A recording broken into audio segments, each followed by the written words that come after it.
하나님의 말씀은 요한복음 6장 52절에서 59절입니다. 오늘 예수님께서는 인자의 살을 먹지 않고 인자의 피를 마시지 않으면 내 자녀가 아니다.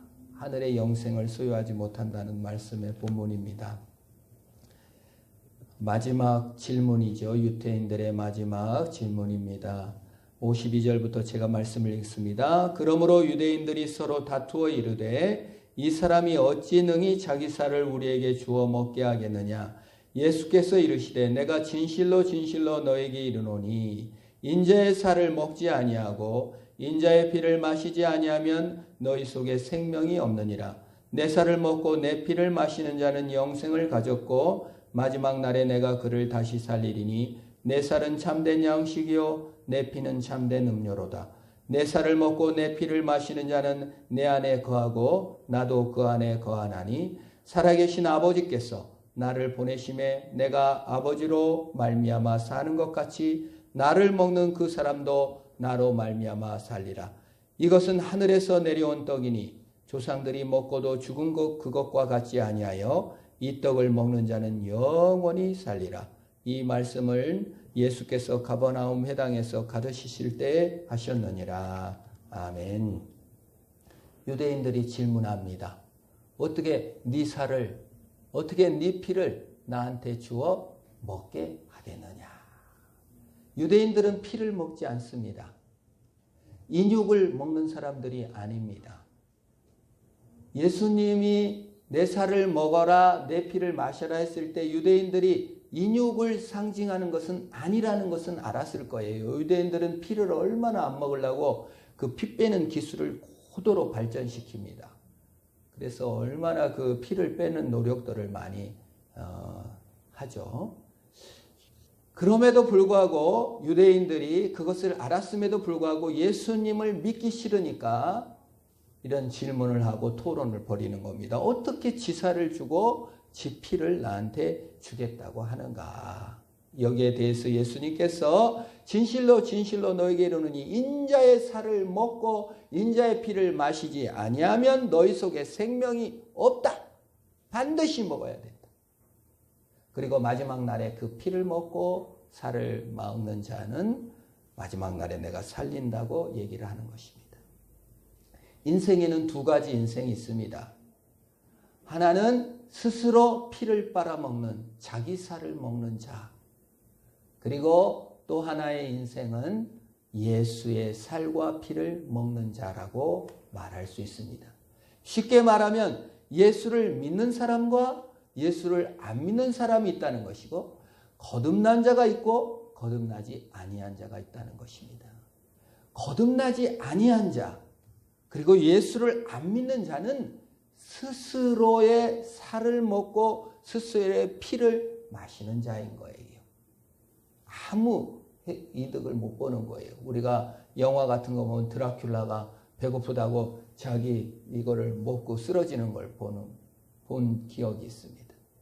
사람이 예수 살을 예수 피를 믿지 아니하는 것은 자기 살을 파먹는 것과 같다는 겁니다. 스스로 살 수 없는데 스스로 살려고 한다는 거예요. 우리가 병원에 가보면 기계를 의지하여 사는 사람들이 있습니다. 심장이 뛰지를 않는데 심장 박동기를 달아놔요. 그러면 이제 그 박동기만 뛰면 죽는 거예요. 인공호흡기로 기계로 억지로 호흡을 연장시키는 것을 보게 됩니다. 그러면 이제 막 고민, 유족은 아니지만 그 보호자 가족들은 고민을 하는 거예요. 이 심장 박동기를 떼야 되는지, 이 호흡기를 이렇게 해야 되는지 너무 고민합니다. 최근에 또 어느 분이 전화를 하셨더라고요. 저랑 친하게 지낸 후배인데 아버님이 의식은 없는데 이 박동기하고 호흡기만 달고 있다는 거예요. 근데 그렇게 3년 가기도 하고 5년 가기도 하는데 어떻게 해야 되냐. 그래서 제가 좀 다른 가족들이 반대하는 사람도 있다고 하는데 떼라. 그분이 평소에 예수 믿고 구원 얻었는데 지금 무의미하게 이게 1년 갈지 2년 갈지 3년 갈지 모르는데 그분이 평소에 예수를 믿고 또 평소에 무의미하게 몸을 연명시키지 말라는 말을 하셨으니까 그때는 것이 옳다.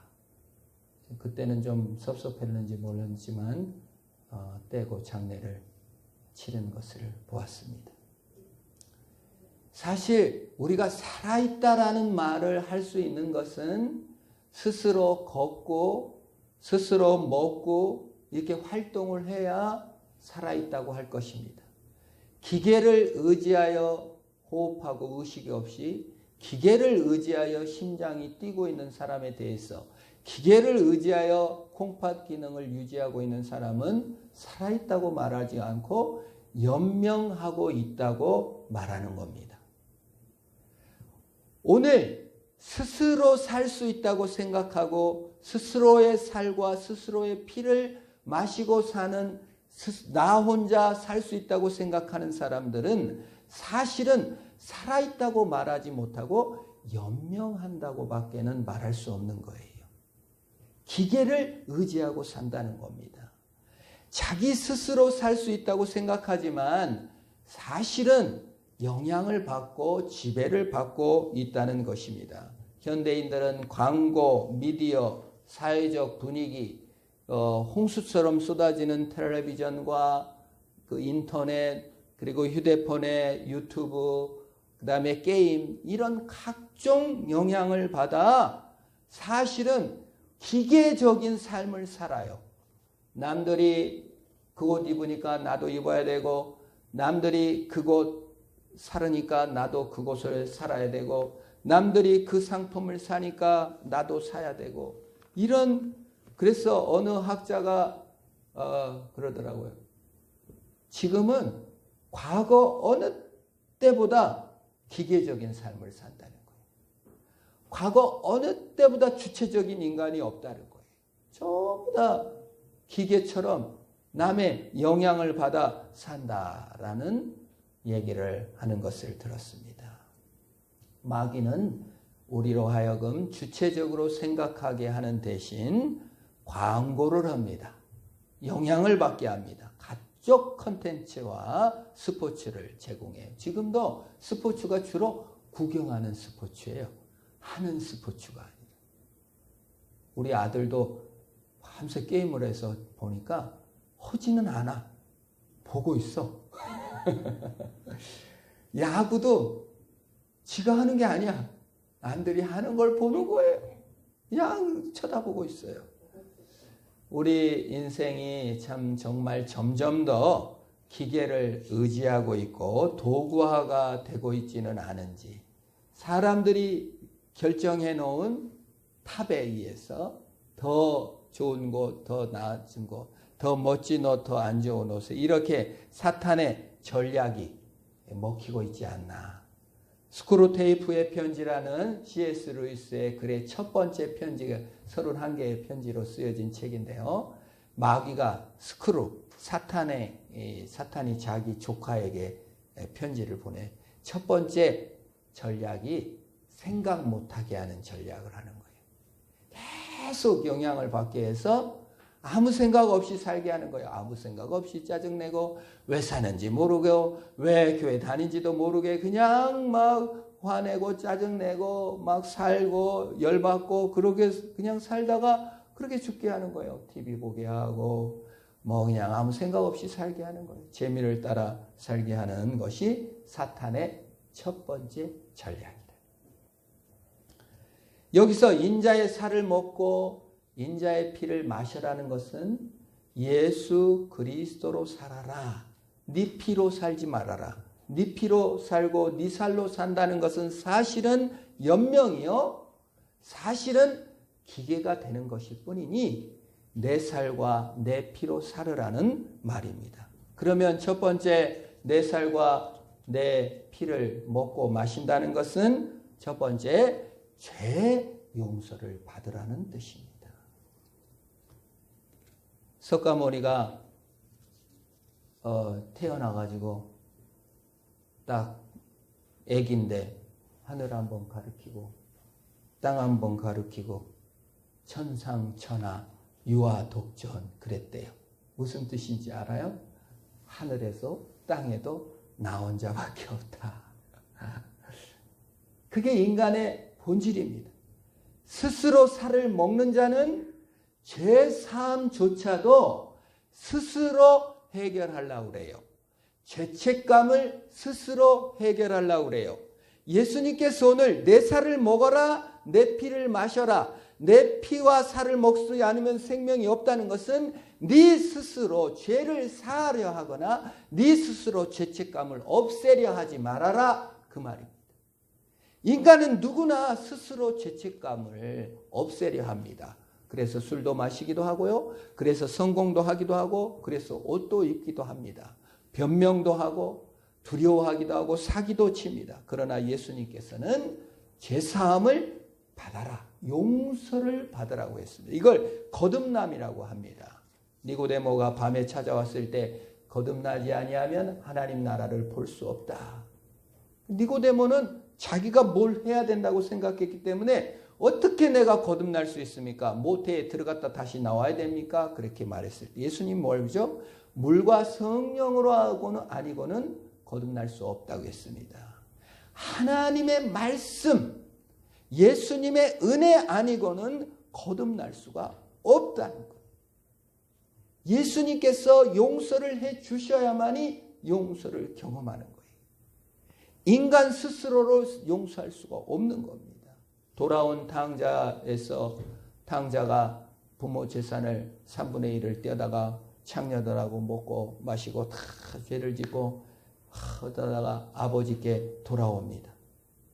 그때 아버지가 그 탕자를 멀리서 보고 뛰어가서 안아주고 옷을 입히고 가락지를 입혀주고 그 다음에 송아지를 잡아줍니다. 과거의 모든 죄를 용서해주고 현재의 상황을 다 이해해주고 미래까지 회복시켜주는 거예요. 유산까지 주겠다는 것입니다. 이게 용서요 죄사함입니다.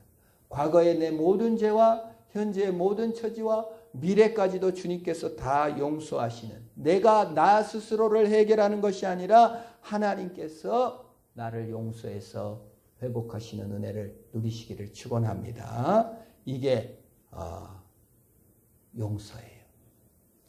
우리는 용서하기가 참 힘들죠. 8.15 해방이었는데 히로시마에 원자폭탄이 터진 날입니다. 일본이 전쟁을 벌였고 독일이 전쟁을 벌였습니다. 그래서 독일이 두 나라로 똥강 나눴죠.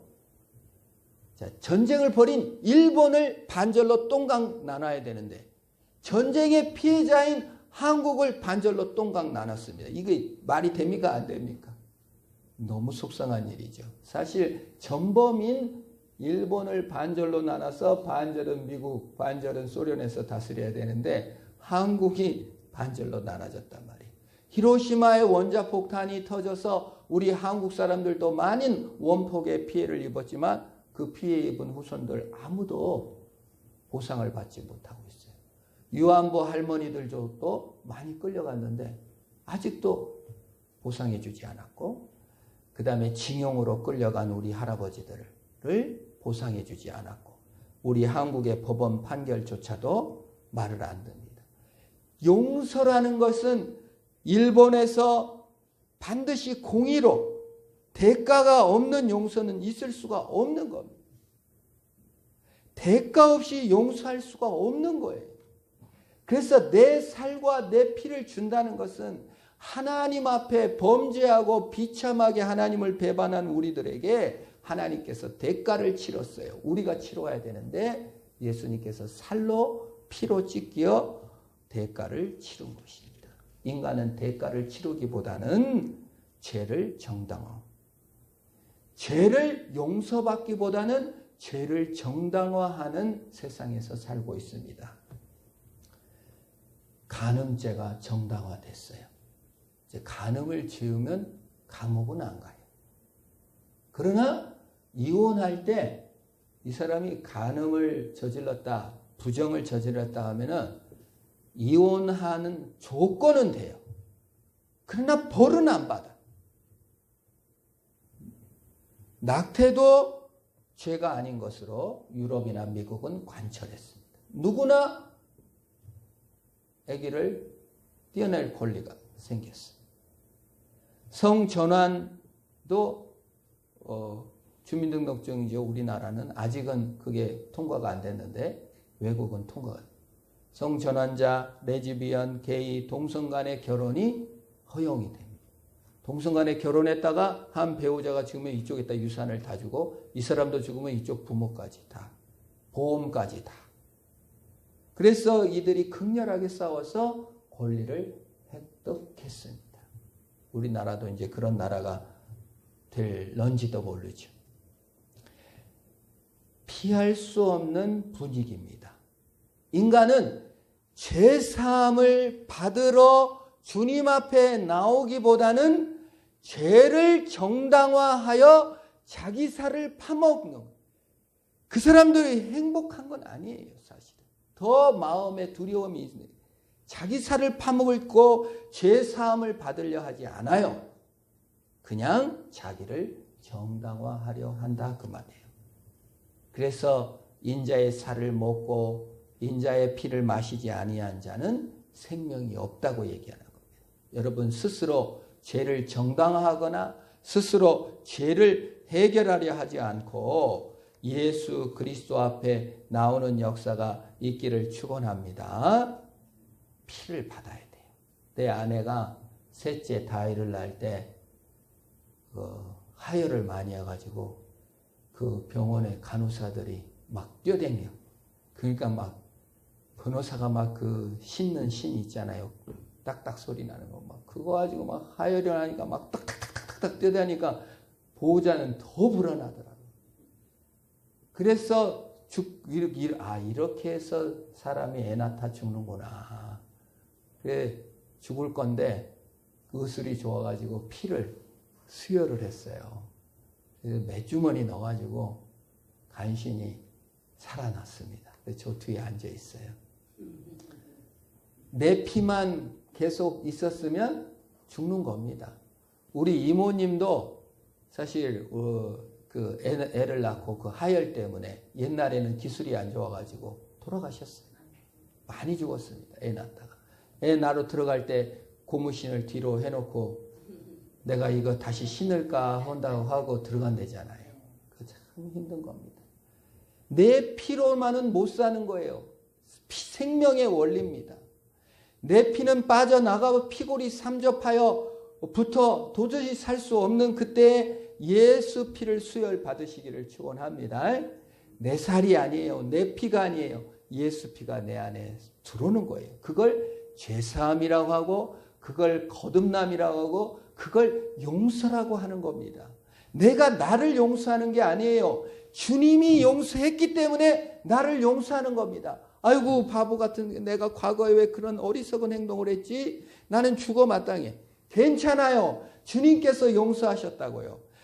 나는 잊혀지밖에 안 되는데 괜찮아요. 주님이 지금의 용서하셨다고요. 용서를 경험한 자만이 용서할 수 있는 것입니다. 여러분은 지금의 현실을, 과거를, 미래를 주님이 용서하고 받으신 줄 믿으시기를 바랍니다. 그게 신앙이에요. 그게 예수 피를 먹고 예수의 살을 먹는다는 거예요. 그래서 영적으로 일어난다는 것입니다. 두 번째, 인자의 살을 먹고 마신다는 것은 예수와 연합되었다는 것입니다. 두려움이 사라지는 것이죠. 인간의 첫 번째 공포가 두려움입니다. 두려움은 어디서 왔습니까? 분리에서 왔어요. 그래서 어머니 뱃속에서 탯줄을 달고 엄마랑 하나였는데 딱 잘라지면서 나를 왜 떼네? 아이고 무서라. 뭐 먹고 산다냐 하고 막 그냥 우는 거예요. 이게 두려움입니다. 분리에서 오는 두려움.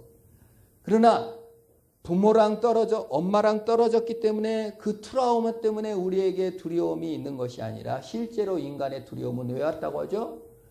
하나님과 하나 되고 하나님 앞에 행복했는데 죄로 말미암아 에덴 동산에서 추방되니까 그때부터 인간은 늘 두려운 것이 그 두려움의 트라우마에 여러분 부모와 하나 탯줄로 연결해서 하나 된다고 해서 두려움이 사라집니까? 사라지지 않은 거예요. 두려움은 그래서 나를 과도하게 보호합니다. 그래서 두려움 때문에 교만이 옵니다. 두려움 때문에 시기가 옵니다. 두려움 때문에 열등감이 옵니다. 두려움 때문에 혼자 버려졌다는 그 소외가 없고 이기적으로 변해져 가는 거예요. 왜? 자신을 보호하기 위해서 그렇습니다. 여러분, 엄마랑 연결되어 정세적으로 보상받음으로 두려움이 사라지는 게 아니에요. 우리의 두려움은 하나님과 연합되어서 사라지게 될 줄로 믿습니다. 이 두려움이 우리 신앙을 많이 갉아먹습니다. 걱정이 우리를 너무 힘들게 합니다. 베드로가 괴롭게 노를 졌습니다. 풍랑 가운데. 풍랑 가운데 졌는데 예수님께서 물 위로 걸어오시는 거예요. 성경에 보면. 그래가지고 이제 베드로가 용감하잖아요. 기질상 용감한 사람들이 있습니다. 예수님! 진짜 예수님이면 나를 명하여 물 위로 걸어오게 해주십시오. 그랬어요. 그러니까 예수님이 와라! 그러니까 풍랑 치는데 베드로가 그냥 벌떡 바다로 뛰어들어가지고 막 예수님을 보고 뛰어가는 거예요. 그때도 풍랑 쳤어요. 그런데 성경에 보면 풍랑을 보고 무서워서 바다에 빠져가는지라 그랬단 말이에요. 여러분, 우리 애가 사실 하나님을 바라볼 때 용기를 갖고 믿음을 갖습니다. 그런데 그때도 풍랑은 쳤었고 지금도 풍랑은 치고 계속 풍랑을 치는데 우리의 시야가 예수의 살과 피, 주님의 믿음을 보지 않고 풍랑을 더 주목하여 보면 예수를 믿어도 두려움 속에 살게 됩니다. 풍랑을 보지 말고 예수를 바라보시기를 축원합니다. 예수를 바라보면 용기를 주시고 힘을 주시는 거예요. 그래서 예수 잘 믿는 자는요, 두려움이 사라지는 거예요. 걱정이 사라지는 거예요. 남에 대한 판단이 많이 사라지는 거예요. 두 번째 마귀의 전략은 항상 걱정, 근심하게 하고 주변 사람들 탓하게 만드는 것인데 예수를 바라보면 그 두려움이 사라지는 것입니다. 스데반 집사가 아무리 환난 가운데 두려움 없이 하늘을 쳐다보면서 예수 그리스도께서 우편에 서신 것을 보노라. 주님이 우리를 지켜보고 계시는 것이에요. 주님이 우리를 자유롭게 하시고 예수와 연합시켜 살게 하는 줄 믿으시기를 바랍니다. 우리가 배꼽의 흔적을 보면서 부모로부터 떨어져 나와서 참 슬프다가 아니라 우리 몸에 배꼽을 볼 때마다 엄마가 나를 낳았구나. 엄마의 흔적이구나 라고 우리는 인식하고 엄마의 사랑을 한번 확인하는 저 여러분 되기를 바라고요. 두 번째, 배꼽이 있는 사람은 반드시 무슨 흔적을 가져라? 예수의 흔적을 가지시기를 축원합니다. 예수의 흔적이 뭡니까? 예수의 살을 먹고 예수의 피를 마신 자다. 나는 예수를 믿는 자다. 나는 예수와 연합되어 있는 자다.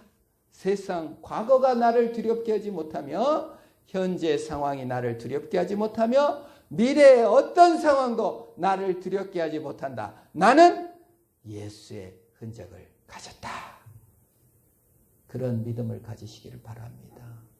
그게 우리가 예수의 살을 먹었다, 예수의 피를 마셨다는 뜻입니다.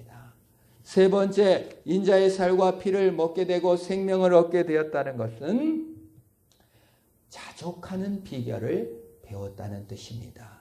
사도 바울은 성경에서 빌립보에서 내가 자족의 비결을 배웠다고 얘기합니다.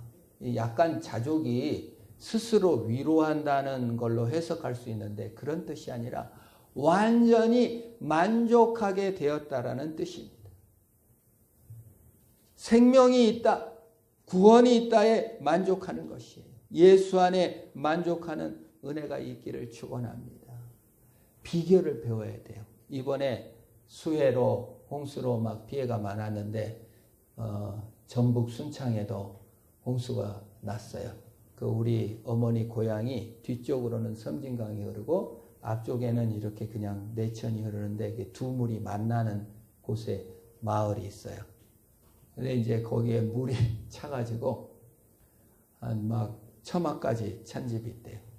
그래서 인근의 학교로 5명 정도 피신하고, 자 집집마다 1명밖에 안 사니까 5명 피신했다는 거는 5집. 우리 다행히 이제 우리 어머니 집은 좀 지대가 높아가지고 물이 안 찼는데, 가서 보니까 이 뭐야 밭 이런 거 다 막 그 토사가 흘려내려 있어서 풀도 베고 막 그러다가 온 적이 있습니다. 근데 어머니가 그 주에 교회를 갔대요. 그랬더니 교인들이 3분의 1밖에 안 나왔대. 코로나 때문에 안 나오고 홍수 나서 안 나왔는데 어느 분한테 누가 대표 기도를 시켰는데, 아니 코로나19로도 속 시끄러운데 홍수까지 나서 속이 시끄럽고 왜 이렇게 우리를 괴롭히십니까? 하고 기도를 했대요. 어머니가 듣고 너무 기가 막히는데, 목사님이 나가시면서 그 기도하는 사람에게 뭐 홍수 피해 입었어요? 그랬더니 우리 집은 안 났어요. 그 말을 듣고 어머니가 오셔가지고, 야 그렇게 하나님한테 푸념해도 되는 것이냐. 이렇게 저에게 질문을 한 적이 있습니다. 지난주에. 오직 했으면 그랬겠습니까? 우리가 이 일체의 비결을 배우고 자족하는 비결과 만족의 비결을 배웠다 했을 때, 예수의 살과 예수의 피가 아닌 내 살과 내 피를 먹는 것이기 때문에 내 기준의 법을 내려놓지 않으면 만족은 없습니다. 나는 이것이 이루어져야 만족한 거예요. 그럼 비결이 없는 것이죠. 이게 없으니까, 성공이라는 기준 이런 것이 없으면 가난이라는 것이 왔을 때 만족하지 못하는 것이죠.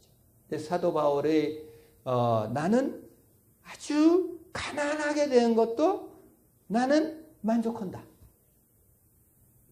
나는 아주 부자가 된 것도 만족한다.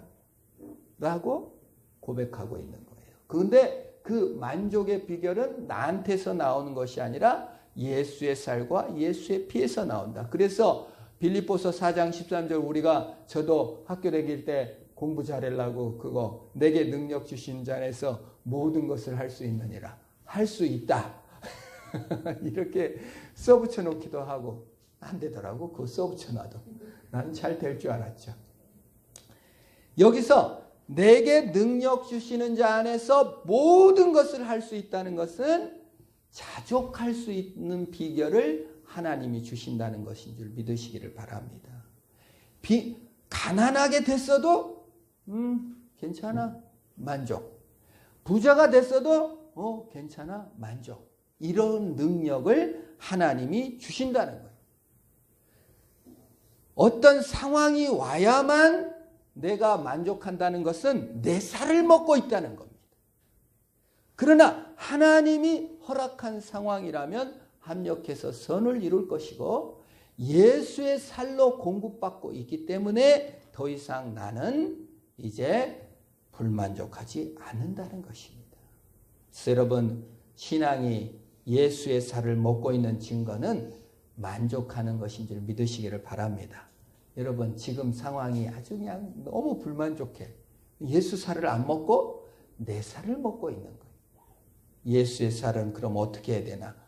여기서 빌립보서에는 뭐라고 해요? 내가 배웠노니 라고 얘기하고 있는 것입니다. 배우지 않으면 만족은 없어요, 여러분. 배우시기를 축원합니다. 배움이란 훈련을 통해서만 오는 것입니다. 예수의 살을 먹고 예수의 피를 마시는 것이 무슨 감정적 일이 아니라 배우는 일입니다. 아침에 일어나서 성경을 읽고 기도하고 감사하는 훈련을 하시기를 축원합니다. 예수님이 나를 구원해 주셨지. 예수님이 나를 살려 주셨지. 예수님이 나를 여기까지 도우셨지. 요셉의 경우를 생각해봐. 팔려갔어도 억울한 일을 당했어도 하나님이 결국 합력해서 선을 이뤘지. 하나님이 나를 통해 합력해서 선을 이루실 거야. 배워가시기를 축원합니다. 미리 감사를 하는 것이죠. 미리 하나님의 일을 이루어가는 것입니다. 그래서 빌립보서에서 바울이 일체의 비결을 배웠다고 하면서 내게 능력 주시는 자 안에서 이것을 할 수 있다라고 고백하는 것입니다. 피죽도 못 먹어 피골이 상접한 사람을 깡깡 말랐다고 합니다. 내 아내가 아들이 올 때마다 왜 이렇게 말랐니? 왜 이렇게 말랐니? 그랬더니 우리 집에 갔더니 우리 어머니가 나 이렇게 살이 쪘는데도 왜 이렇게 지난번보다 말랐냐? 어쩐다냐? 막 아주 이거 먹어라, 이거 먹어라 이래요. 예, 완전 먹었어요. 피골이 상접해진 우리 자신들을 보시기를 축원합니다. 예수님께서 오늘 뭐라고 뭡니까? 내 피리 좀 먹어라, 내 살 좀 먹어라. 너 이렇게 왜 이렇게 말랐니? 피골이 상접하고 그냥 꺼죽하고 그냥 뼈만 남았구나. 예수님께서 오신 목적, 양으로 생명을 얻게 하고 더 풍성하게 얻게 하려 한다고 하셨습니다. 여러분, 양이 꼴을 안 먹은데 어떻게 풍성합니까? 여러분, 말씀을 먹기를 축원합니다. 우리 드라마 바이블 좀 많이 들으시고 하나님께 감사 훈련 많이 하십시오. 감사로 보면요, 하나도 이렇게 저기가 없어요. 어제 수도가 고장 나가지고 막 물이 새고 막 녹이 나고 막 난리야. 근데 아내가 그걸 하라고 그래. 처음에 그냥 이게 기구도 안 맞고 막 물이 새고 어찌 짜증이 났는데 내가 감사. 이거 나한테 남자 구실을 하라고 아내가 이걸 시켜줘서 감사하다. 또 모르는 수도꼭지를 한번 고쳐볼 기회가 돼서 얼마나 감사한가. 이 감사로 바꾸니까 나중에 너무 기분이 좋고 아내가 와가지고 잘 해놓으셨네요. 얼마나 기분이 좋은지. 못한 거 천지인데 감사 훈련입니다. 불만족도 훈련이에요. 그 기계 장치 심장 박동 뛰는 대로만 뛸 겁니까? 마귀가 텔레비전 유튜브에 보여주는 대로 광고하는 대로 그걸 꼭 사야 합니까? 남들 다 사는 대로 그렇게 다 살아야 됩니까? 여러분, 하나님으로 심장이 뛰는 저와 여러분 되기를 바랍니다. 주님 훈련하셔 감사와 죄사함 받아 예수 믿고 우리 처음 죄사함 예수의 살과 피를 먹는 거 죄사함 받는 거라고 그랬습니다. 두 번째, 예수와 연합되어 그 두려움이 사라지는 것이라고 했습니다. 셋째, 예수와 연합되어 만족으로 승리하는 저와 여러분 되기를 주의 이름으로 축원합니다. 우리 합심으로 한번 기도합시다. 예수의 살과 예수의 피를 먹게 하소서. 내 살 뜯어 먹지 말게 하시옵소서.